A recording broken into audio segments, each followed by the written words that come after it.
Hello नमस्कार किसान भाई, आपका स्वागत है Mahatma ji fish farming YouTube channel पर। तो किसान भाई, आज हम आ गए हैं फिर से अपने पॉन्ड पर। और आप देख रहे हैं हम अपने पॉन्ड पे आ गए हैं। और ये आपको पीछे दाना दिख रहा होगा जो कि सोना गोल्ड का 4 mm 28/4 दाना अभी हम खिला रहे हैं फिश को। जो आप देख रहे हैं ये सोना गोल्ड का है, 28/4 फ्लोटिंग फिट्स है, जो कि पानी के सतह पर ऊपर तैरने वाला है। दाना 2 प्रकार के, और एक सिंकिंग फिट्स भी आता है जो कि गोदरेज का आता है, जो कि आपको पानी के नीचे आपको खिलाना पड़ेगा किसी चीज़ से बांध के। और ये फ्लोटिंग फिट्स है जिससे पानी में आप छीट देंगे, ऊपर तैरेगी और मछली आकर खाएगी।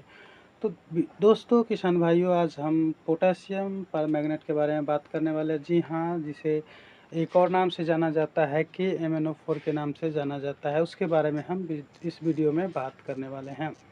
इस वीडियो में आपको जानकारी मिलेगी कि पोटेशियम परमैंगनेट का यूज़ कहाँ कहाँ किया जाता है, फिश फार्मिंग में इसका क्या महत्वपूर्ण रोल है। इसके बिना आप फिश फार्मिंग कर ही नहीं सकते हैं, ऐसा आप समझ लीजिए। और इसमें जो वीडियो में जानकारी मिलेगी, इससे आपको सच में यकीन हो जाएगा कि पोटेशियम परमैंगनेट का फिश फार्मिंग में कितना बड़ा रोल है।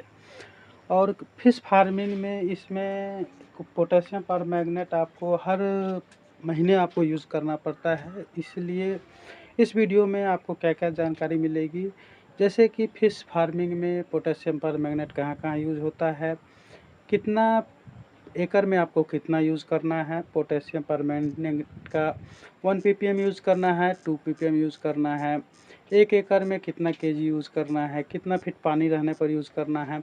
पानी यदि आपके पॉन्ड में 3 फीट है, उससे कम है, या 5-6 फीट है, तो उसमें कितना यूज़ करना है। इस सभी चीज़ के बारे में हम आपको बात करने वाले हैं। इसमें कुछ आपको नोटिस करने वाली बात को ही भी इसमें हम रखेंगे, ताकि आपको ध्यान देना है कि इस चीज़ से गलती नहीं करना है। कौन कौन मौसम में क्या कब यूज़ करना है, सभी चीज़ को के बारे में इस वीडियो में आपको जानकारी मिलेगी। तो चलिए पोटेशियम परमैंगनेट के बारे में और वीडियो को शुरू करते हैं जानकारी की।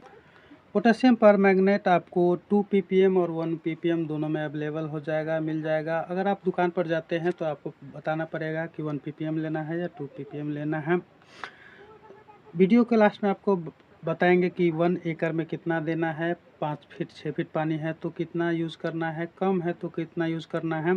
इससे पहले जान लेते हैं कि कौन कौन जगह पर आप पोटेशियम परमैंगनेट का यूज़ कर सकते हैं। जी हाँ, नंबर 1, इसमें हम 6-7 पॉइंट आपको देंगे, और 2-4 पॉइंट ऐसे भी बताएंगे जिससे आपको ध्यान रखने वाली बात होगी, जो इसको गौर से आपको ध्यान रखना है, या आप अपने डायरी पर लिख सकते हैं, नोट कर सकते हैं, और ज़रूरत पड़ने पर उसे देखकर आप अपने पॉन्ड में समय के अनुसार पोटेशियम परमैंगनेट का यूज़ कर सकते हैं।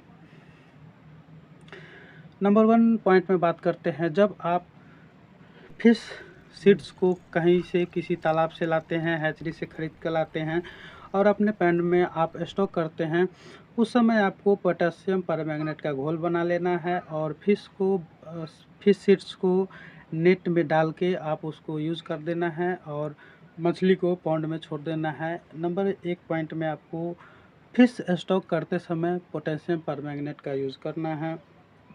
नंबर 2, जब आप पॉन्ड में नेटिंग करते हैं, पॉन्ड में तालाब में मछली मारते हैं या नेटिंग करते हैं, जाल लगाते हैं, समय समय पर इसमें जाल लगाना पड़ता है, जिसके कारण आपको ऑक्सीजन की कमी दूर होती रहती है, पानी आपका जमाव रहता है वो टूटता है, और अमोनिया, ये सब चीज़ों का कंट्रोल होता रहता है। साथ में मछली में नाज बन जाता है, उसको तोड़ने का काम करता है नेटिंग से।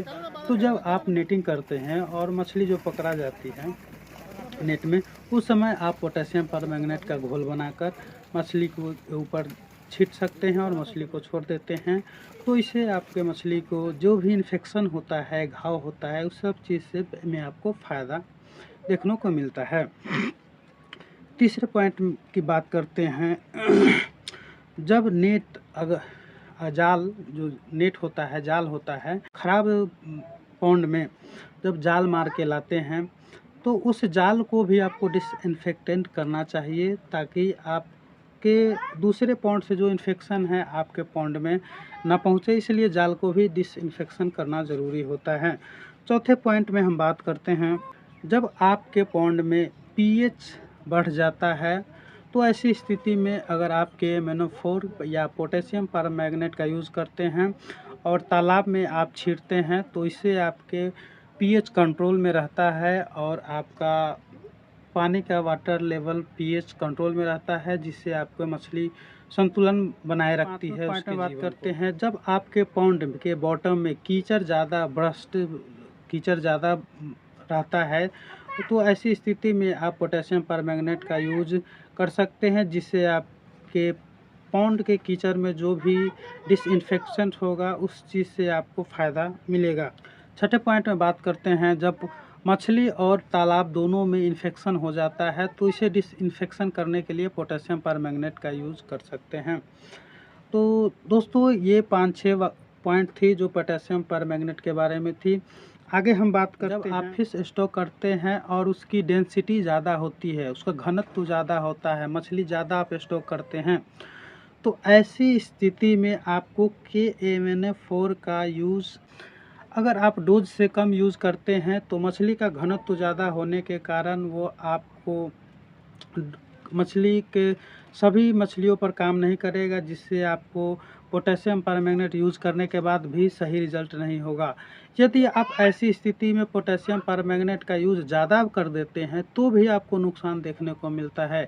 इसीलिए जब भी अगर आप मछली स्टॉक कर रहे हैं, मछली का सीड स्टॉक कर रहे हैं, ऐसी स्थिति में आपको पोटेशियम परमैंगनेट यूज़ करना हुआ तो किसी अच्छे जानकार से सलाह लेना आपको चाहिए। और पोटेशियम परमैंगनेट का यूज़ फिश स्टॉक के समय आपको 15 से 20 दिनों पर आपको पोटेशियम यूज़ करना ही करना चाहिए। इसके लिए आप किसी डॉक्टर से सलाह ले सकते हैं। दूसरा पॉइंट आपको ध्यान देना है, जब भी आप पोटेशियम परमैंगनेट का घोल नेटिंग के समय ना करके आप अगर पॉन्ड में देना चाहते हैं तो सुबह में, मॉर्निंग के समय या शाम के समय में आप इसका यूज़ नहीं करेंगे, नहीं तो आपको कोई रिजल्ट नहीं मिलेगा, आपका दवा छींटना बेकार हो जाएगा। तीसरा पॉइंट आपको ध्यान देना है, अगर एक बार आपके तालाब में इन्फेक्शन बढ़ जाता है और मछली में डिजीज़ हो जाता है तो मछली का ग्रोथ रुक जाता है, और आपको एक बार मछली में ग्रोथ रुक गया तो समझिए आपको 1 महीना आपका फिश फार्मिंग बैक चला जाता है।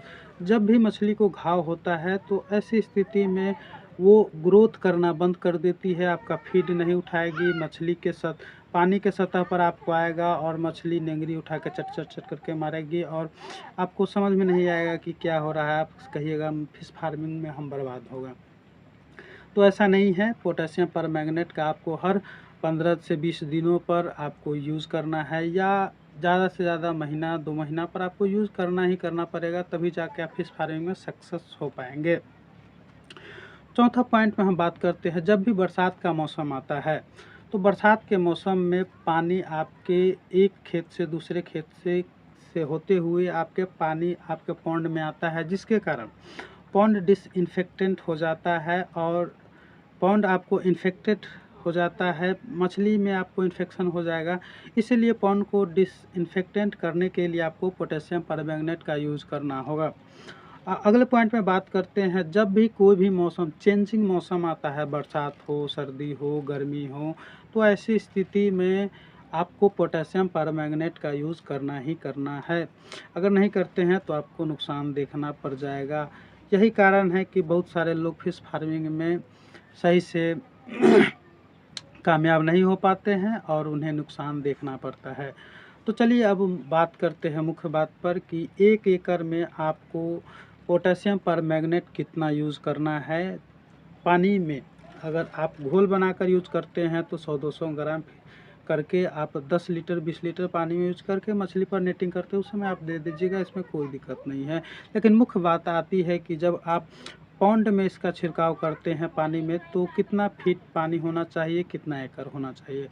अगर आपका पॉन्ड 1 एकड़ है या उससे ज़्यादा भी है तो 1 एकड़ डोज में आपको पोटेशियम परमैंगनेट 2 ppm होना चाहिए, और पानी आपका 5 से 6 फीट है तो आप 6 kg यूज़ कर सकते हैं। 6 kg पोटेशियम परमैंगनेट आपको 1 एकड़ में छींटना होगा पूरे घोल बनाकर। यदि आप मान लीजिए आपका 1 एकड़ पॉन्ड है, पानी 3 फीट है, 4 फीट है, तो आप वहाँ 2 से 3 किलो पोटेशियम परमैंगनेट यूज़ कर सकते हैं 2 ppm वाला। को जानकारी अच्छा लगे तो वीडियो को लाइक कर दीजिए, चैनल को सब्सक्राइब कर दीजिए। मिलते हैं अगले वीडियो में, जब तक के लिए नमस्कार।